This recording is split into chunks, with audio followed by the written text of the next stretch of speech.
There is no elevator to success. You have to take the stairs. Zig Ziglar. My guest on this episode of Passing the Torch is the publisher and editor in chief, Outlier Magazine, founder, the Outlier Project, founder and CEO, Something New LLC, 4-time author of the Standing O series, and record 8-time winner of the American Business Award for Innovation. Ladies and gentlemen, please help me welcome contributor to Forbes, a man who has hung out with Barry Manilow in Vegas, and someone who's only called in sick 5 times in his career. Passing the torch with Scott MacGregor starts now. First and foremost, welcome to the show, and thank you for joining me.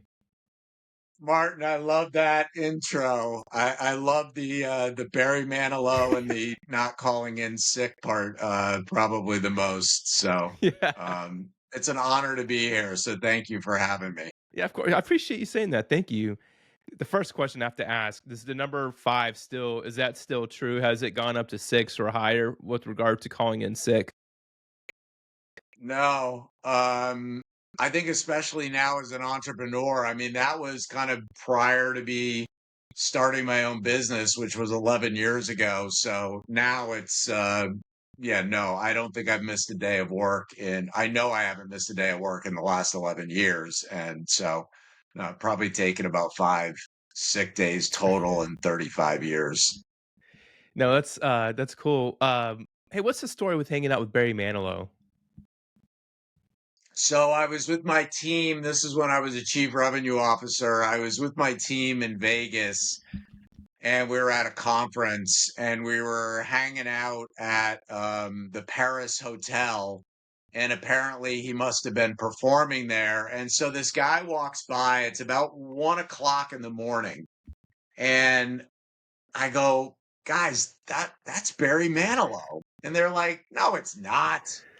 And I'm like, no, that's Barry Manilow. So anyway, I go up and I introduce myself. And anyway, turns out great guy. He comes back to the bar with us. We wound up hanging out with him, having drinks, and just he's an iconic. He's a legend. Yeah. But just a really nice, down to earth guy who didn't mind hanging out with 5 or 6 random strangers at 1 o'clock in the morning after a show.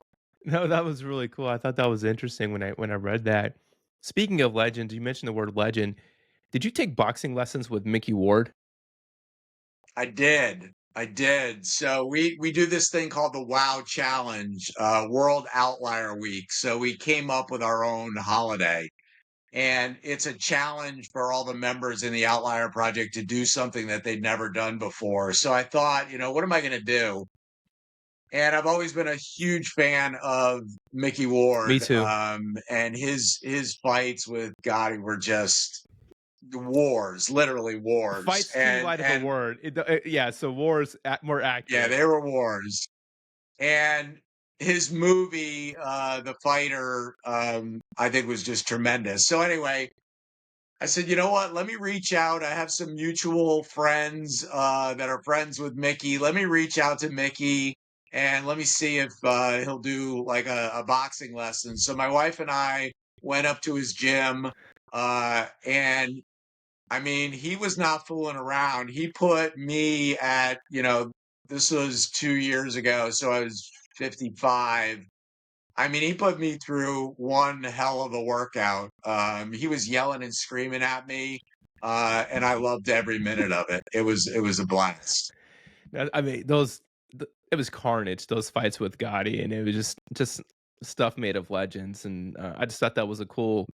I saw that somewhere, and I took note of it when I was researching you. You also mentioned WOW World Outlier Week, but please discuss the Outlier Project.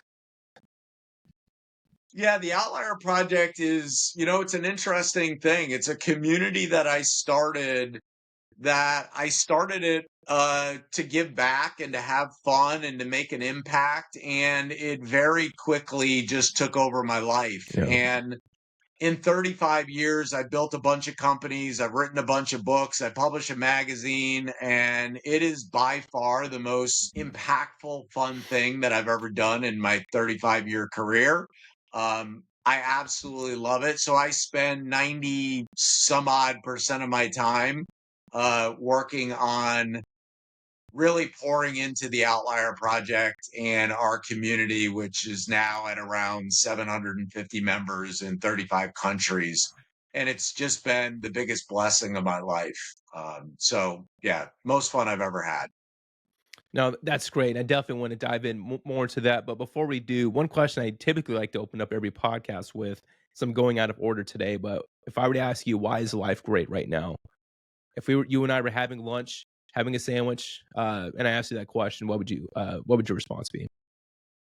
Its impact. I realized a long time ago that a lot of the stuff we chase, a certain amount of money, title, publishing books, all this stuff, awards, they don't really mean a lot. Because at the end of the day, no one's really going to care about those things when all is said and done. But the impact I think that I can make, that's kind of our legacy.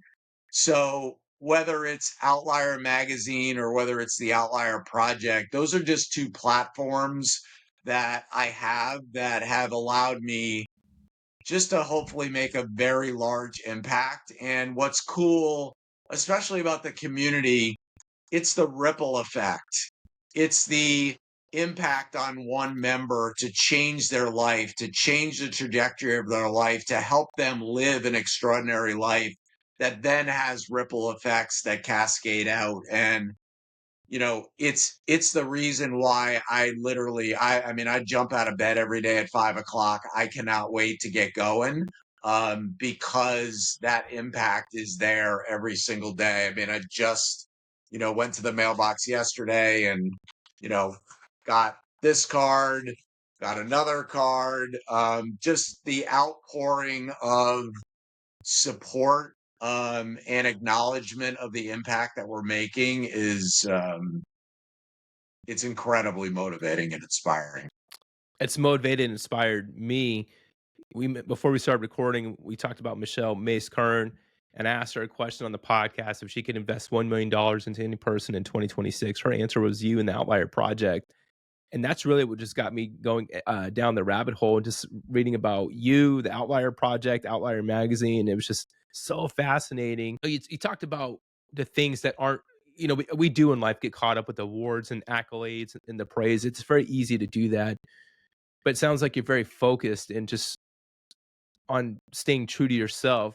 Do you have any quotes or reminders built into your daily life that help keep you on track and focused? Yeah, there's a couple things. They're really sayings that, we use all the time in the Outlier Project because these are things that I say to myself. So one is see who you can become. Um, I'm just always fascinated by like who can I become? And I think the answer is anything that I want to accomplish, I can. Um, and that's exciting for me. And I hope it's exciting for everyone. Another one is my belief that anyone can be ordinary, but we all have the power to choose to be extraordinary. And I used to think when I was young, because I grew up very poor and in a very affluent town, I used to think that in order to reach success in life, you had to be born into money, like you had to be born a Kennedy, or you had to be born with Michael Jordan's DNA or Steve Jobs' brain. And the truth of the matter is, you don't. Most of the CEOs that I would put, kind of in that Steve Jobs category, or a lot of the athletes that I know that I would put in the category of like a Hall of Fame athlete, most of the CEOs that I know that are running billion-dollar enterprises or have done great things are typically not the smartest person in the room. A lot of the gold medal Olympians and Hall of Fame athletes I know are not necessarily the most talented athletically, but it's the choices that they made that have led to extraordinary outcomes. So I think understanding that it's not kind of your birthright. It's not the way you were born. It's the choices you make in life that lead to, what that outcome is going to look like. So anybody can live an extraordinary life. It's literally a choice. And then I would say I'll throw in a third. Um, I'm a huge believer that adversity is a gift. Yeah. Um, it's just something I think about nonstop. So, how do you recognize the opportunities, or what's your advice to people on how they can recognize opportunities that are in front of them? Opportunities in terms of adversity Or or just in just general. opportunities in general? Yeah, because you talked about not everyone can be born with Michael Jordan's DNA, or Steve Jobs' brain, or be born to a certain family with millions and millions and generational wealth. But those are obviously golden opportunities, but there are other opportunities not as visible outside of that, but people have to be aware. But yeah, just I guess in general, like, what's your advice to for people to recognize opportunities that are right in front of them? Yeah, I love that question. I think realizing that you have a blank whiteboard in front of you and you can draw anything you want on that whiteboard. You can create anything you want. There's nothing holding you back. I mean, and that may not be the case in other parts of the world, but certainly here in the United States, I mean, you can do anything you want to do. So you can be as wildly creative as you want to be. And you can, just to use I guess, a consumer brand, like you can be the person who takes water and decides to call it liquid death and create $1 billion brand, just by being innovative. So we are all just, we're hopefully creative creatures that see that whiteboard not as something that's terrifying, but that's inspiring. Because you can draw anything you want on it. You can create anything you want. It's just the limits of your imagination that hold people back. That's what, man, I love. God, I love everything you just said. I'm actually going to clip this up later because it's very good. Like, for me, as I was reading about you and that Outlier Project, it's just a reminder. Like, I don't want to live a vanilla life, and just what are these things that I can do that add different flavors to the vanilla ice cream to make it something more, right? Yep. Um, you talked about what you've been doing for the past 35 years, just building businesses and opportunities. The legacy you've built across multiple ventures is impressive, all while championing innovation and human first leadership. I guess what I'm trying to get at is, like, what personal experience or defining moment set you on this path of building platforms to elevate others, and then how do you stay aligned with that purpose as your influence grows? I think I'm very in tune with my why. Like I kind of always know why I'm doing things because I really think about that quite a bit. And so it makes the decisions very easy because I understand kind of where I'm going. I may not necessarily know the end goal, but I'm also a big believer in what I call living into the answers. Like a lot of people get paralyzed because they feel like they need to know every step in the process and how things are going to turn out in 3, 5, 10, 15 years. And I just think know what direction you want to move in and then take that step and collect those additional data points, which will inform your further steps. And that's what you do. You just consistently live into the answers.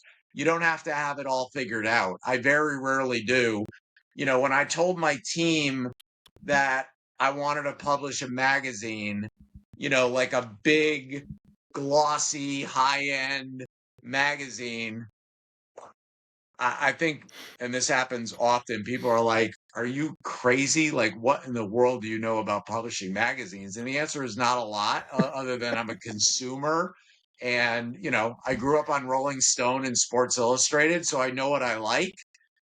And I thought, let's just do it. And, 7 issues in, we're at 63,000 subscribers. And the magazine is absolutely just taken off like a rocket ship. And that's with me having absolutely no idea what I'm doing, other than going on instinct and kind of living into the answers.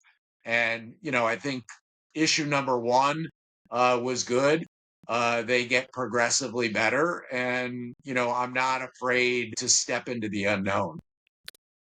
I love that you said you're not afraid to step into the unknown, but there are a lot of people who are scared to take that first step. They're holding themselves hostage.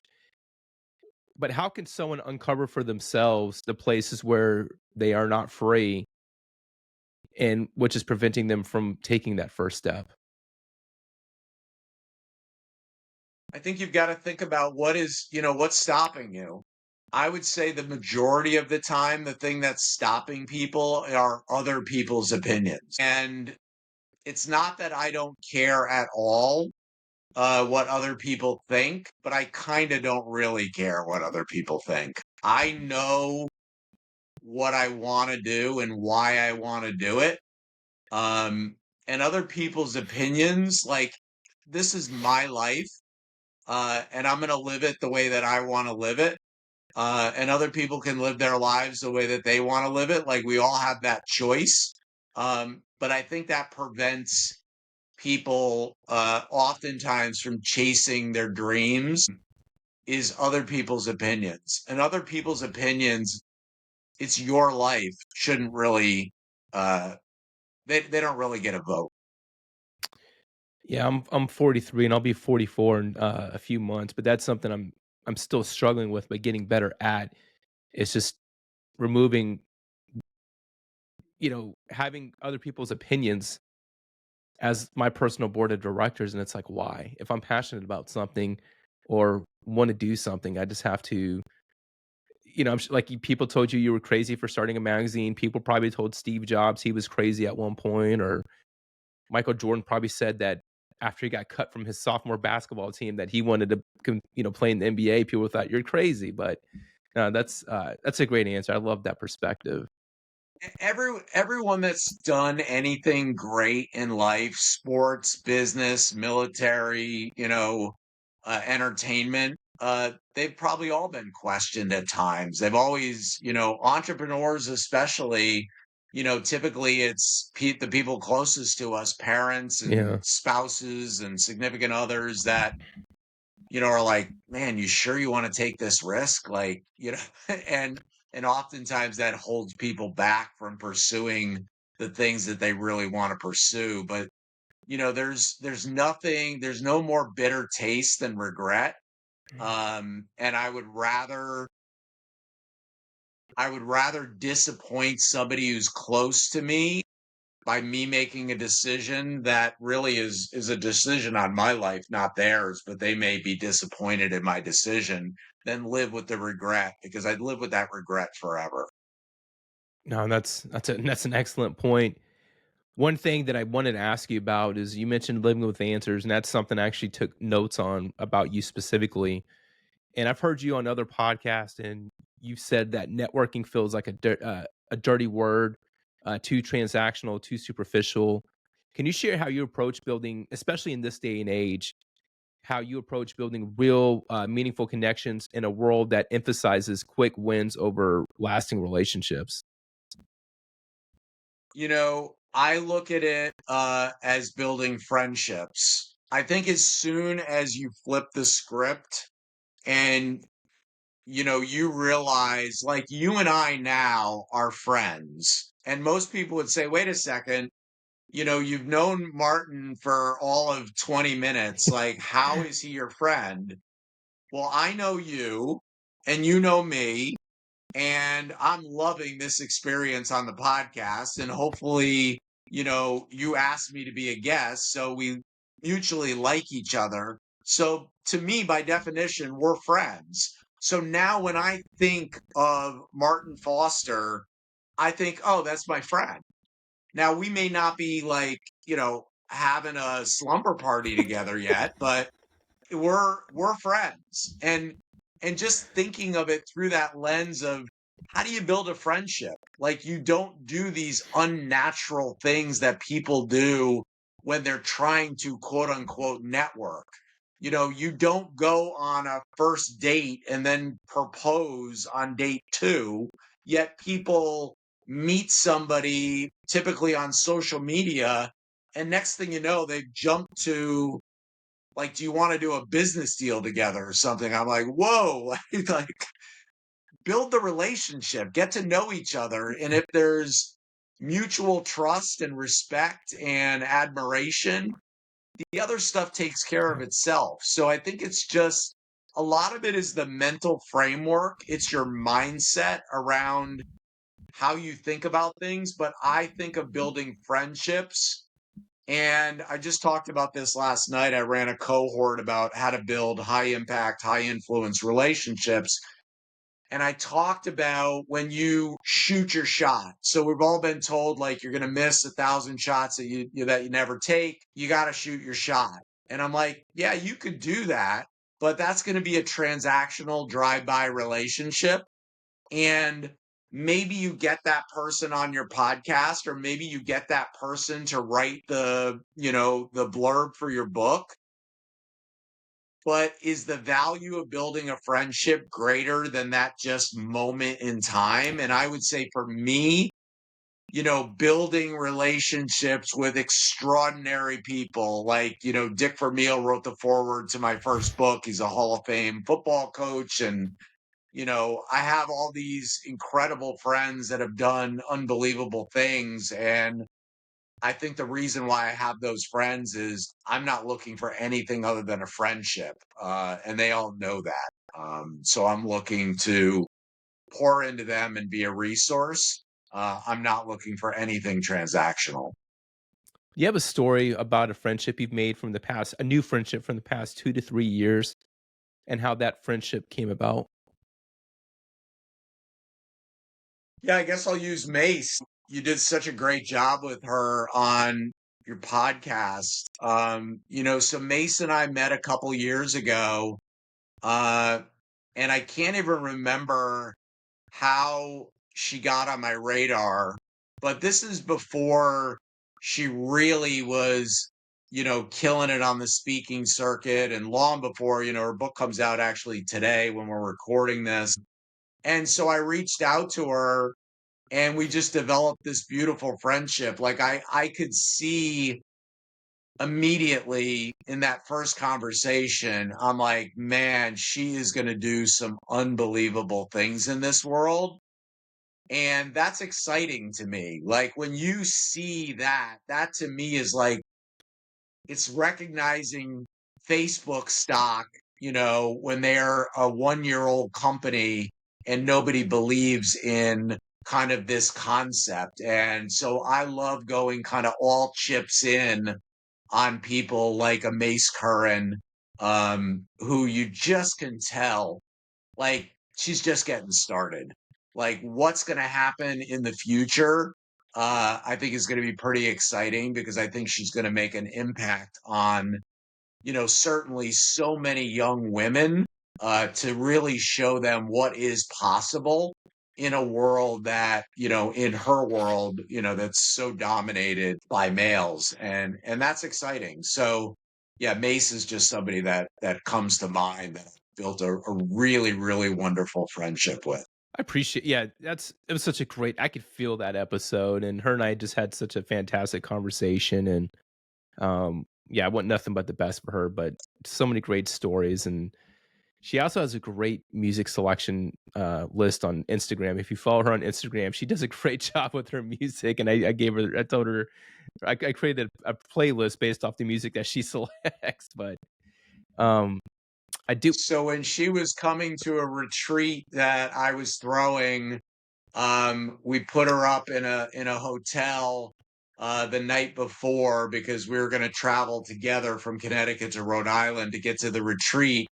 And I knew that there was a record player um, in the room, and I knew what her favorite bands were. So I had gotten two albums, which was probably one too many albums for the amount of time she was staying in that hotel room. But so when she got there, sitting on the bed were two albums from her favorite groups, and I think she was like, "Wow, that's a pretty cool way to get welcomed." So it's just fun to do stuff like that for the people that you consider close And friends. that builds a friendship. That's not transactional. That's transformational, I think, in terms of their friendship. You're gonna I like, she's gonna remember that. I don't know how often she tells people that story, but to me, that's a great defining moment in any friendship when you go above and beyond. Um, I do have some lighter questions, but I did wanna ask you one serious question before we get into some lighter, some fun stuff, and it was based off an Instagram post. It was just it was such a great post and so moving. I had to take notes on it so I can make sure I capture everything, but you shared a vivid story about commuting into New York City in a suit only to come home to muck boots and a barn full of horses, a life lived between two very different worlds. How has that Yeah. experience shaped your belief that we don't have to fit into just one box? And how does that idea come to life through the Outlier Project? Yeah, it's such a great question. I I think we're not just one thing. I think so many people, they just define themselves like, I'm a lawyer, I'm an accountant, I'm whatever, and in a ridiculous fashion, like companies, they think that when somebody walks in the door, like they're just an employee of, plug in the company name, and meanwhile they're a father, they're a son or a daughter, they're a friend, they're all these other things. So people are so complex and have so many different you know things that they love to pursue. And so for me, I always love that duality of being in New York City, and back in the day in a suit, which now if I'm in New York, I'm definitely not in a suit. I wear suits basically weddings and funerals now. But then coming home and going into the barn and taking care of the horses and mucking stalls and things like that. So, I mean, the Outlier Project is how it relates to that is the Outlier Project is filled with the most eclectic mix of members you could possibly imagine.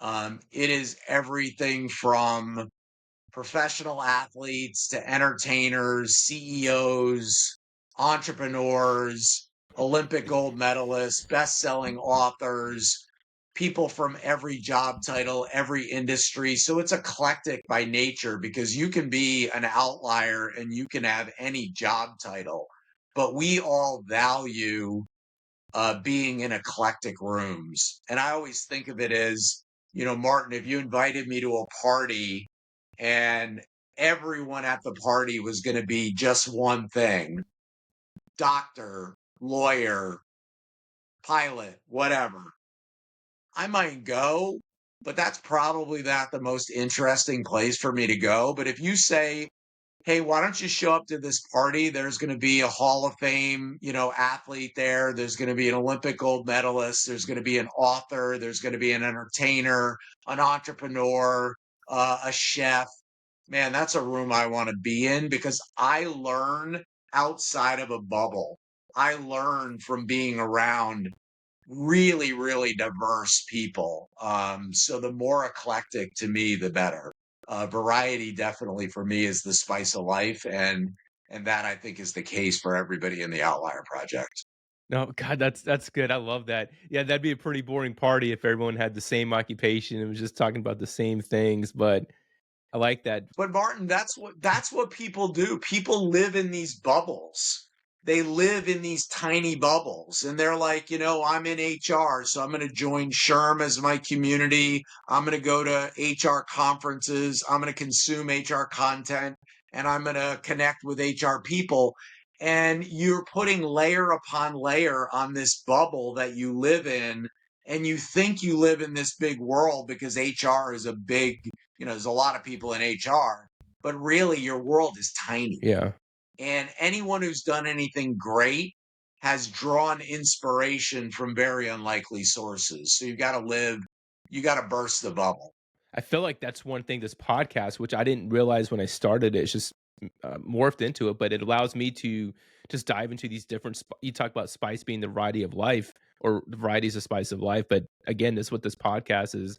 I read all these different books or watch different YouTube TED Talks or whatever, meet different people, different walks of life. It's like, man, I want to help share that story. That's exciting. That's new.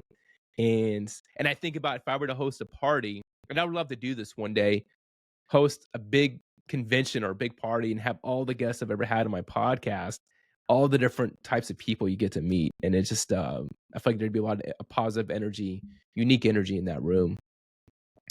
No doubt. All right, I have some lighter questions. These are miscellaneous. There's no real rhyme or reason, just fun questions. But um, yeah, we'll get into some good ones here. All right, you mentioned Sports Illustrated. I too am a big sports fan. I grew up reading Sports Illustrated. If you went back in time and were in charge of Bo Jackson's famous advertising campaign, the Bo Knows, what would you change the slogan if you cannot use Bo Knows? That is such a great question. I actually use this because we have a mascot that's a platypus, and its name is Poe. And so we have a picture of Poe with the bat and The- the shoulder yeah. pads on, and it says Poe knows. So man, I don't know that you can change something as iconic as that. That's like changing like Just Do It or something like that. Um, but Bo Jackson, man, you talk about an outlier. That dude is an outlier. Not just a phenomenal athlete, but also, a really skilled hunter and great with a bow, and the guy could do anything. So I don't know. I know I'm not answering your question, but I'm like, there's certain things that are you don't want to touch. Yeah. I don't think I could touch that one. Two simple words, Bo Knows, and yeah, to use your word iconic, that's right. It's accurate. Just reading about the Outlier Project and the different variety and different things you want to bring together. What's a random question? And I think to me, there's a lot of obvious curiosity with you. But let's say you're at a dinner party.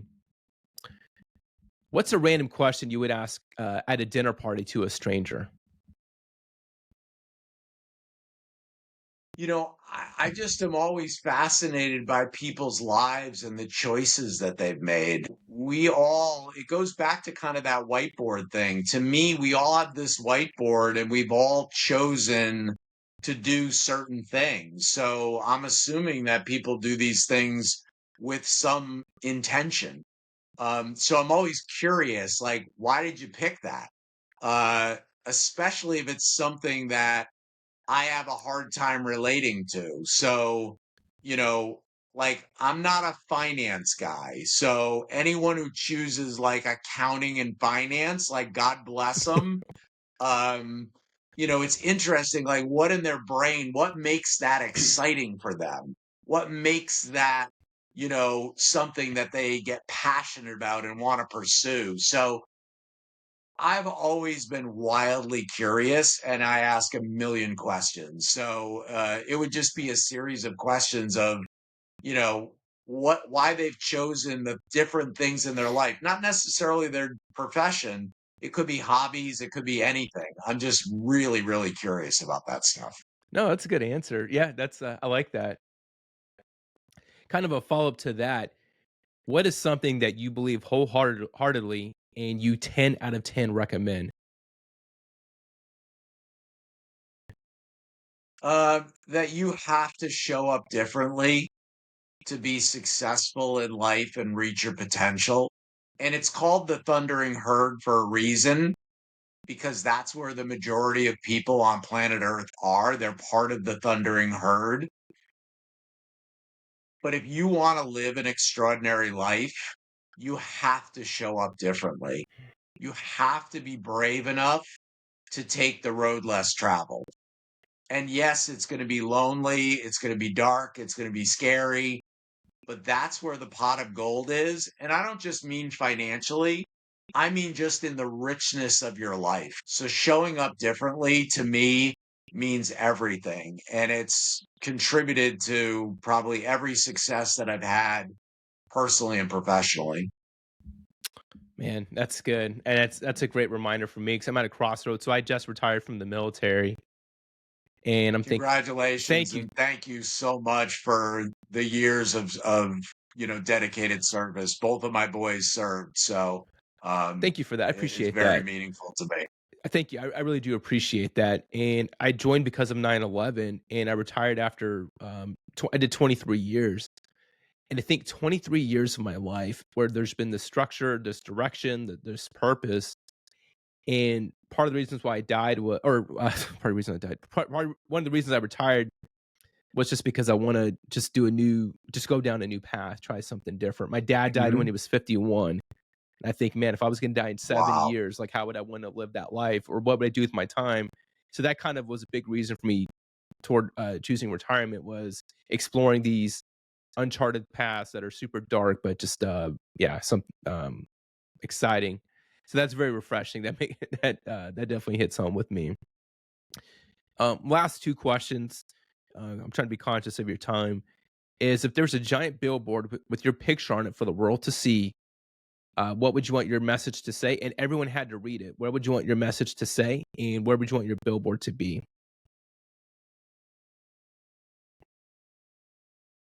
Yeah, I'm a big introvert, or way more of an introvert than an extrovert. So I would be very uncomfortable. People have actually said you should be on the cover of Outlier. You should put yourself on the cover of Outlier magazine, and I'm like, that is never happening. So I know you're forcing me into this position, so I would say I wouldn't do it, but if I had to, I mean, I guess if you're going to do it, you want it to be as prominent as possible. So I would do Times Square.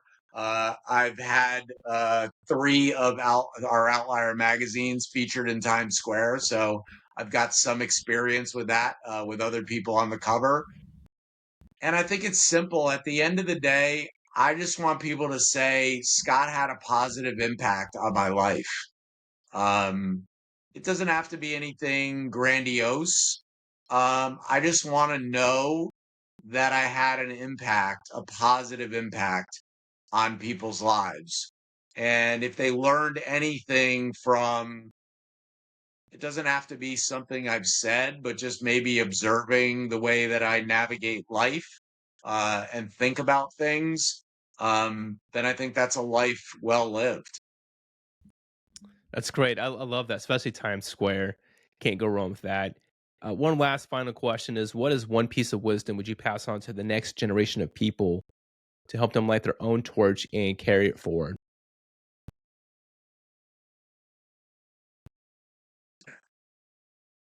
That's a great question. There's so many different ways I could go with this. I think a lot of us are holding back. We're waiting for special occasions.